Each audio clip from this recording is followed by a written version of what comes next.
देखिए, बौखलाहट में यूक्रेन पर न्यूक्लियर अटैक कर सकते हैं पुतिन। अहम खबर, ऑस्ट्रेलियन वॉर एनालिस्ट की चौंकाने वाली वार्निंग। हार के डर से पुतिन बेहद खौफनाक कदम उठा सकते हैं। जीत नहीं मिली तो जिंदगी भी खत्म कर सकते हैं पुतिन। मतलब मौत का वरण किया जा सकता है या दुनिया को तबाह किया जा सकता है। पुतिन इस हद तक जा सकते हैं, अगर उनका डेस्परेशन, अगर उनकी बौखलाहट और आगे बढ़ गई तो वो ये कदम उठाने से भी नहीं चूकेंगे, ये कहा जा रहा है और ये एक्सपर्ट्स रीड कर रहे हैं। अगली अहम खबर देखिए, पुतिन के ऑपरेशन विंटर से कांपा यूक्रेन। यूक्रेन के सभी थर्मल और हाइड्रो इलेक्ट्रिक पावर प्लांट तबाह। रशियन अटैक में यूक्रेन के पावर इंफ्रास्ट्रक्चर को बड़ा नुकसान। यूक्रेन के प्रधानमंत्री डेनिस शिमहाल ने दी इस बारे में जानकारी। कड़ाके की ठंड में 1.5 करोड़ यूक्रेनी बगैर बिजली के लिए रहने को मजबूर। और ये यूक्रेन का हाल है तो आप सोच रहे हैं बाकी जगहों पर क्या है। पूरे यूरोप में इस बार की सर्दियां वैसी नहीं गुजर रही जैसी इसके पहले के सालों में गुजरी थी। चूना लगाने वाली कंपनी के आईपीओ में निवेश करके पैसे के नुकसान से आप डर रहे हैं? बेस्ट आईपीओ निवेश करना चाहते हैं? फ्रीडम ऐप को डाउनलोड करें, आईपीओ निवेश में एक्सपर्ट बने। उतनी कंफर्टेबल नहीं जितनी इसके पहले के सालों में थी, क्योंकि एनर्जी क्राइसिस पूरे यूरोप को अपनी चपेट में लेता चला जा रहा है। और खास तौर से वो कंट्रीज जो रशिया के बॉर्डर से एकदम लगे हुए हैं, वहां का क्या हाल है। जो नेटो में जाना चाह रहे हैं उनका क्या हाल है। फिनलैंड और स्वीडन का क्या हाल है, आगे मैं वो भी आपको बताता हूं। इस बीच अहम खबर यह है कि महायुद्ध में पुतिन के करंट से यूरोप को तगड़ा झटका लगा है। रूस के पावर कट से बढ़ा है फिनलैंड में बिजली संकट। ऊर्जा की कमी से फिनलैंड के हेलसिंकी में 4 रिएक्टर्स बंद। रूस ने पोलैंड और बुल्गारिया की सप्लाई भी रोकी।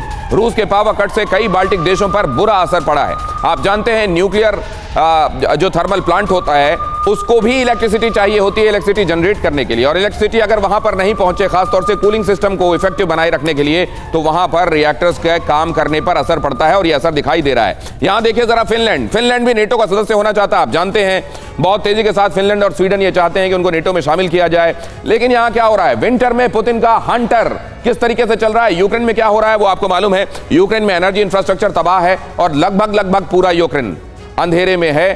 कोई थोड़ी देर के लिए बिजली पा रहा है, कोई सतत रूप से अंधेरे में डूबा हुआ है। ये वहां के अलग अलग हिस्सों का हाल है।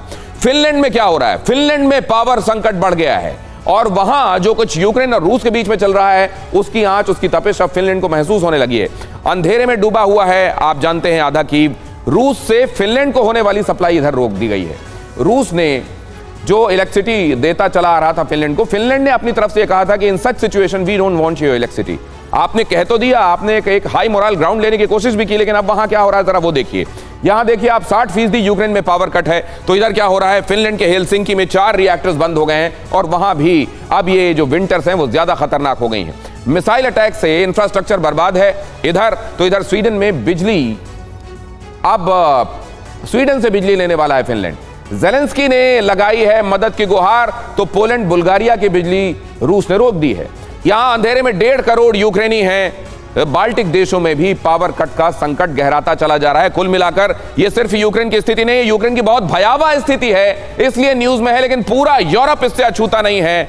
General VK. दत्ता, मैं एक बात समझना चाहता हूं, खास तौर से इसके पहले के पड़ाव में मैंने जो आपको बताया, क्या यूनाइटेड किंगडम ने इसमें वाकई इस वॉर के लिए कैटलिस्ट का काम किया और वॉर को आगे बढ़ाने का काम किया है? बिल्कुल दिनेश, जो आपने स्टेटमेंट दिया है, आपको याद होगा कि जब बोरिस जेल्सन ने विजिट किया कीव, वो मिलने आए थे ज़ेलेंस्की को, उसी के थोड़े दिन आगे पीछे तुर्की के जो राष्ट्रपति हैं उनके माध्यम से एक समझौते का बातचीत चल रहा था, जिसमें रशियन डेलीगेशन भी गया था और यूक्रेनियन डेलीगेशन भी गया था। लेकिन इन लोगों ने उस जो बातचीत थी उसको बंद करा दिया, उसको बढ़ने नहीं दिया और ये भरोसा दिया कि हम तुम्हारी मदद करेंगे। आप एक इंपॉर्टेंट बात कह रहे हैं सर, जिसकी रशिया से जितनी ज्यादा दूरी है, क्या वो उतना ही ज्यादा इस वॉर को भड़काने में लगा रहा, और जितना प्रॉक्सिमिटी में है और जो मेन यूरोप का हिस्सा है, क्या उसकी दिलचस्पी इस वॉर के आगे नहीं बढ़ने में उतनी ज्यादा थी कि ये ना बढ़े? इसीलिए हम ये देखते हैं कि ये फ्रांस, ये जर्मनी, ये इटली, ये कदरन ये दिखाई देता है कि ये कम इंटरेस्टेड थे कि वॉर आगे बढ़े, और उतना ही यूनाइटेड किंगडम और अमेरिका ये सोच रहे थे कि ये वॉर आगे बढ़े। क्या प्रोफेसर अमिताभ ये ठीक कह रहा हूं मैं? क्योंकि ऐसा है कि sorry general Datta, professor Amitabh से सवाल है कि ये वॉर ऑफ प्रॉक्सी चल रहा है। यूके दूर है, वो अगर डिस्टेंस की बात करें तो कितने हज़ार किलोमीटर यूके पड़ता है, फ्रांस कितनी दूर पड़ता है और अमेरिका कितनी दूर पड़ता है। तो क्या ये इसी वजह से? दिनेश जी, ठीक है दिनेश जी, मैं अगर एक बात कहूं, ब्रिटेन और फ्रांस ये दो देश हैं जो एनर्जी लगभग इंडिपेंडेंट हैं वेस्ट आई मीन ईस्ट से, रूस से। फ्रांस में 75% बिजली जो है न्यूक्लियर पावर से आती है, तो जाहिर है वो डिपेंडेंट किसी तरह से रूस पे नहीं है।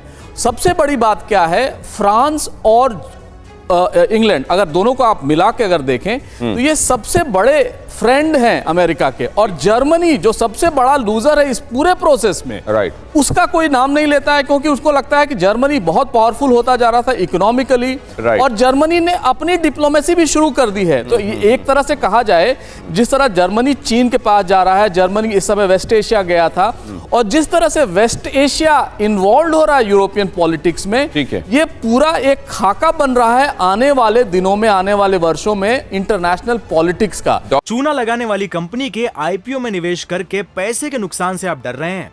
बेस्ट आईपीओ निवेश करना चाहते हैं? फ्रीडम ऐप को डाउनलोड करें, आईपीओ निवेश में एक्सपर्ट बने।